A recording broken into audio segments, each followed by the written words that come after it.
শুভ সকাল সবাইকে। আশা করছি সবাই ভালো আছো আর আমরাও ভালো আছি। বাড়ি ফিরেছি কালকে, তো আজকে প্রথম সকাল বাড়ি ফেরার পর বাসি কাজ সেরে তারপর রোজকার মতো চলে এলাম রান্নাঘরে। চা খাওয়া হয়ে গেছে, এখন ভাত বসিয়েছি। আজকে স্কুল যেতে হবে, সমুদ্রর অ্যাডমিশন আছে, তো অ্যাডমিশন শুরু হয়ে গেছে আরও দুদিন আগে থেকেই। যেহেতু আমি গতকালকে এসেছি, তো আজকে সকাল সকাল স্কুলে যাব। খাওয়া দাওয়া করে এই যে বেরিয়ে পড়লাম। তো সমুদ্র, ওর পাপা, আমি আর সমুদ্রের পিসি এই কয়জন যাব। সমুদ্রের পিসির একটু কেনাকাটা করার আছে।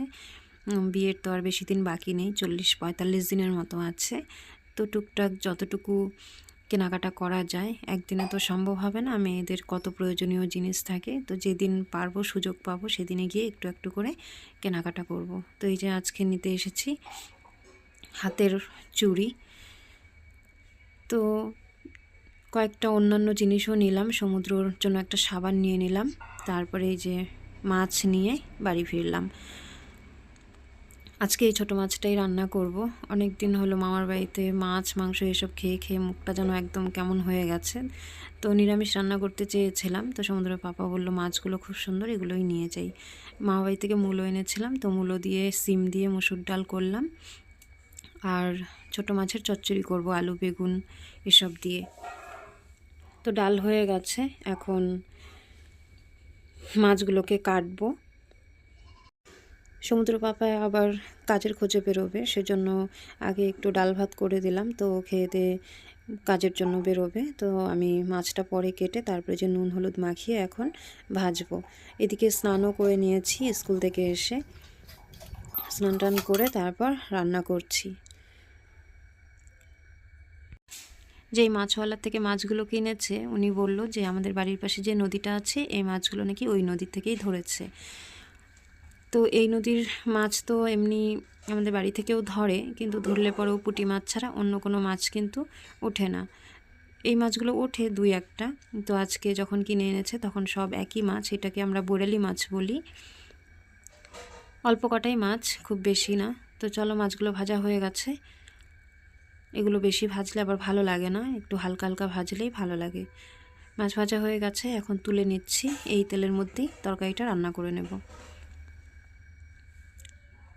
আর একটু তেল দিয়ে দিলাম, আর পেঁয়াজ আর কালো জিরে দিয়ে ফোড়ন দেব। সকালবেলা ছেলেকে নিয়ে স্কুলে গেলাম, ওকে অ্যাডমিশন করিয়ে নতুন বইপত্র নিয়ে এলাম, কিন্তু সব কিছুর মাঝেও মনটা ভীষণই খারাপ। সারাদিন কিন্তু ব্যস্ততার মধ্যেই কেটে যাচ্ছে। 15-16 দিন পরে বাড়িতে ফেরা, সব কিছুই এলোমেলো, অনেক কাপড় চোপড় কাচা, খুবই ব্যস্ত সারাদিন। কিন্তু তারপরেও শুধু ওই দিকের কথাই মনে পড়ছে। ভাবি যে সকাল হলে মামি আর আমি একসাথে বসে চা খেতাম, কি করতাম না করতাম, গল্প করতাম, সেগুলোই শুধু মনে পড়ে একটু পর পর। তো এরই মাঝখানে কয়েকবার ফোনও করা হয়ে গেছে। তো কয়েকদিন খারাপ লাগবে, আস্তে আস্তে সব ঠিক হয়ে যাবে। আবার সংসারের কাজে ব্যস্ত হয়ে পড়বো যে যার।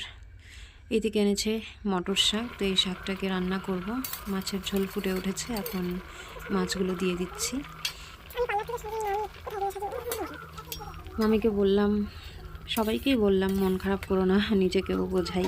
মন খারাপ করে কি হবে, যার যার বাড়িতে তাকে তো ফিরতেই হবে।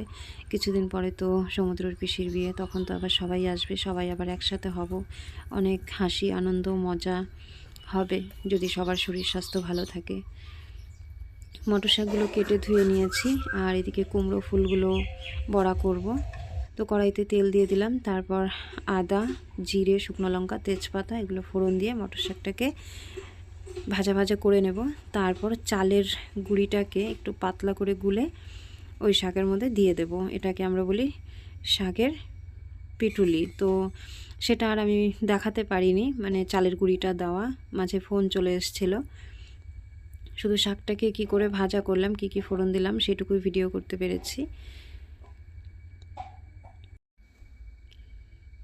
এই যে শাকটা কড়াইতে যে দিয়ে দিলাম, এখন একটু লবণ দিয়ে, সামান্য একটু হলুদ দিয়ে তারপর নাড়াচাড়া করব। যখন ভাজা ভাজা হয়ে যাবে তখন চালের গুঁড়িটাকে পাতলা করে গুলে তারপর নামানোর মিনিট খানেক আগে দিয়ে একটু ফুটিয়ে নিলেই হয়ে যাবে। এই রেসিপিটা কারা কারা খাও, যদি আমার ভিডিওটা দেখে থাকো অবশ্যই কমেন্ট করে জানিও। তো তো এই যে চালের গুঁড়িটা এখানে গুলেও ছিলাম, কিন্তু ভিডিওটা আর করতে পারিনি। তারপর এখানে করছি কুমড়ো ফুলের বড়া। আজকে ভিডিওটা এ পর্যন্তই। যদি আমার ভিডিওটা ভালো লাগে তাহলে অবশ্যই একটা লাইক কমেন্ট করে দিও, আর চ্যানেলটা সাবস্ক্রাইব করে আমার পাশে থেকো। আজকে এখানেই বিদায় নিচ্ছি।